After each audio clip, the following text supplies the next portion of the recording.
जिंदगी में अगर सुकून चाहते हो तो अपने काम पर फोकस करो, लोगों की बातों पर नहीं।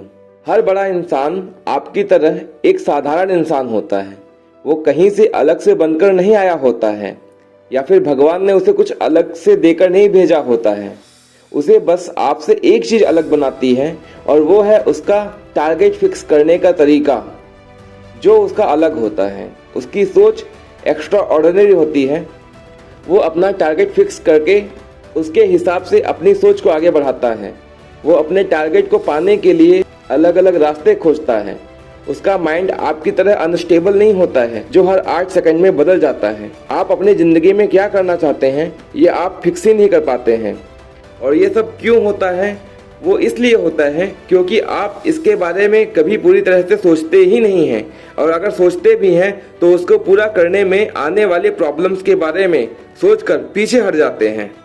क्योंकि आपका फोकस आपके टारगेट पर पूरी तरह से फिक्स ही नहीं है, क्योंकि आपको जितना अटेंशन अपने टारगेट पर होना चाहिए या देना चाहिए, वो आप दे ही नहीं पा रहे हैं। फोकस और अटेंशन दोनों साथ में मिलकर जब काम करते हैं, तब आप अपने टारगेट को अचीव कर पाते हैं।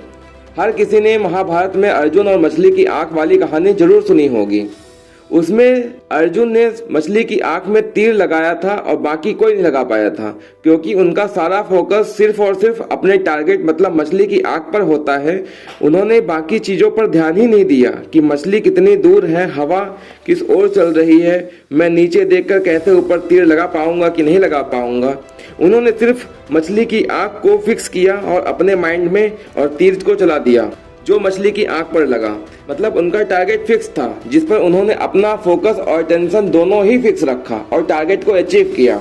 आपको एक और कहानी सुनाता हूँ। एक बच्चा अपने दादाजी को घर के बाहर जोर जोर से आवाज देकर बुला रहा था, दादाजी दादाजी, लेकिन दादाजी अंदर न्यूज़पेपर पढ़ने में बिजी थे। जब काफ़ी देर तक दादाजी घर के बाहर नहीं आए तो बच्चा घर के अंदर गया और दादाजी को ऊपर चिल्लाने लगा कि मैं आपको काफ़ी देर से बाहर बुला रहा था लेकिन आप नहीं आए। तो दादाजी ने बोला कि मैं न्यूज़पेपर पढ़ने में बिजी था तो तुम्हारी आवाज़ पर ध्यान ही नहीं गया।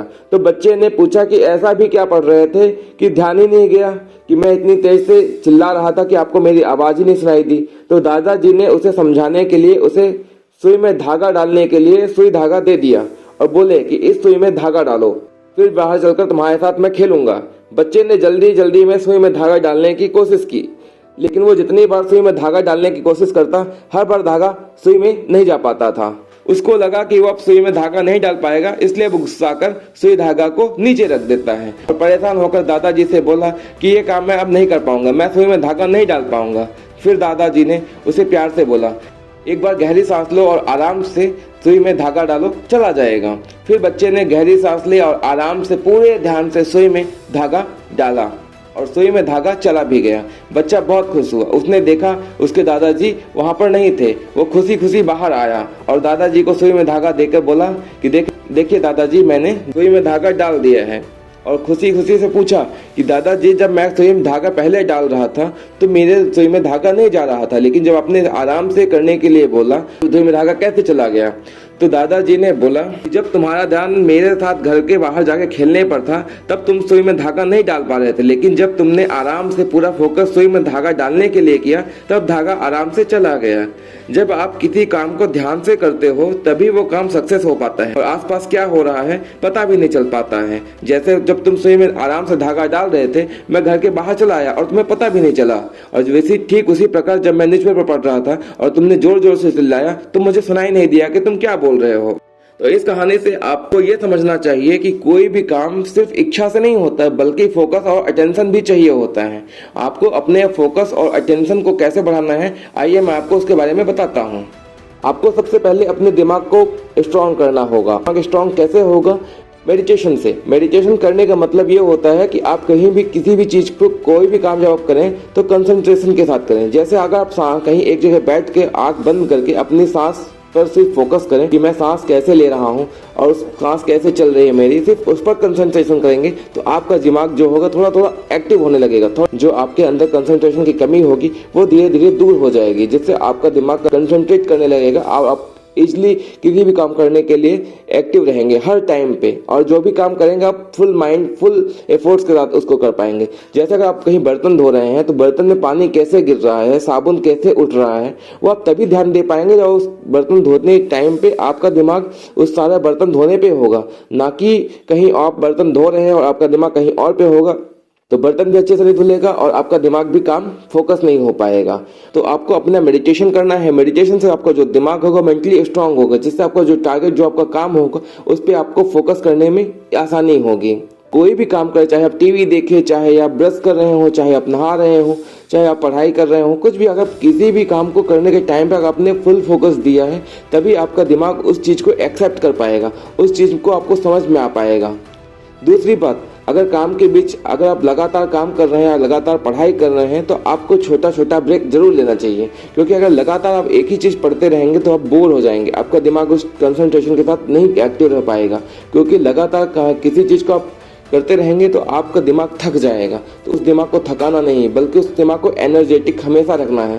तो उसके लिए अगर आपने आधे घंटे या 1 घंटे के बीच में 10 मिनट 15 मिनट का ब्रेक लेना जरूरी है। तीसरी चीज़, मोबाइल फ़ोन से थोड़ा दूरी बनाना पड़ेगी। जब भी आप मोबाइल यूज करें तो आप पूरा कंसंट्रेशन के साथ मोबाइल यूज करिए, लेकिन जब आप काम कर रहे हैं तो उस मोबाइल को थोड़ी देर के लिए दूर रख दीजिए। ये नहीं कि आप काम कर रहे हैं और बीच में किसी का मोबाइल में नोटिफिकेशन देखा तो चलो मोबाइल थोड़ा देर देख लेते हैं, ऐसा नहीं करना है। आपको मोबाइल साइड में रख देना है जब तक आपका काम कंप्लीट ना हो। अगर आपको मोबाइल, अगर आपका 1 घंटा 2 घंटा हो गया, आपने 1-2 घंटे काम कर लिया है, उसके बाद आप मोबाइल थोड़ा देर के लिए देख सकते हैं। लेकिन ये नहीं कि बीच बीच में आप मोबाइल काम भी कर रहे हैं, मोबाइल भी देख रहे हैं। ऐसे में आपका ना तो काम हो पाएगा, ना तो मोबाइल आराम से देख पाएंगे। चौथा काम, सारे काम एक साथ करने का प्रयास ना करें। अगर आप सारे काम एक साथ करने का प्रयास करेंगे तो आप कभी सफल नहीं हो पाएंगे, क्योंकि आपका कंसंट्रेशन ही नहीं हो पाएगा। आप सोच रहे होंगे कि मैं ये भी कर लूँ, ये भी चैप्टर पढ़ लूँ, वो भी चैप्टर पढ़ लूँ। अगर आपका दिमाग घूमता रहेगा तब जो चीज़ पढ़ेंगे वो भी कंप्लीट ही नहीं हो पाएगा। पढ़ने का आप प्रत्यक्ष मार भी लेंगे, अगर सारी चीज़ों को एक बार पढ़ भी लेंगे, लेकिन आपके दिमाग में घुसेगा नहीं। अब जब अगली बार आप याद करने की, जब उसको रिवाइज करने की कोशिश करेंगे तो आपके दिमाग में आएगा ही नहीं। तो इसलिए सारे कामों को एक साथ करने का प्रयास ना करें। सब काम को टुकड़े टुकड़ों में एक एक करके करेंगे तो आसानी से वो काम हो जाएंगे। अगर इन चारों कामों को आपने एक साथ कर लिया तो आपका जो फोकस है एंड जो अटेंशन है वो अपने काम के प्रति बढ़ जाएगा, जिससे आप जो भी करना चाहते हैं वो इजीली कर पाएंगे। ऐसा नहीं है कि हर चीज़ मेरी बताई हुई सही हो या कोई आपको बता देगा तो ही सही है। आपको जो सही लगेगा आप वही करेंगे। लेकिन कहने का मतलब यही कि आप 4 चीज़ें, जैसे मेडिटेशन है, काम के बीच में आराम है, मोबाइल को थोड़ा साइड में रख के काम करना है, सारे कामों को एक साथ नहीं करना है, तो इससे क्या होगा, आपको जो काम करने के प्रति एनर्जी है वो अलग लेवल पर पहुँच जाएगी और आप किसी भी काम को अच्छी तरीके से कर पाएंगे, जिससे आपको काम में सक्सेस मिलेगा और आप जिंदगी में आगे बढ़ पाएंगे। वीडियो कैसे लगी कमेंट करके जरूर बताइएगा और एक वीडियो को लाइक करना एंड चैनल को सब्सक्राइब करना मत भूलिएगा। मिलते हैं नए वीडियो में, तब तक के लिए जय हिंद, जय भारत।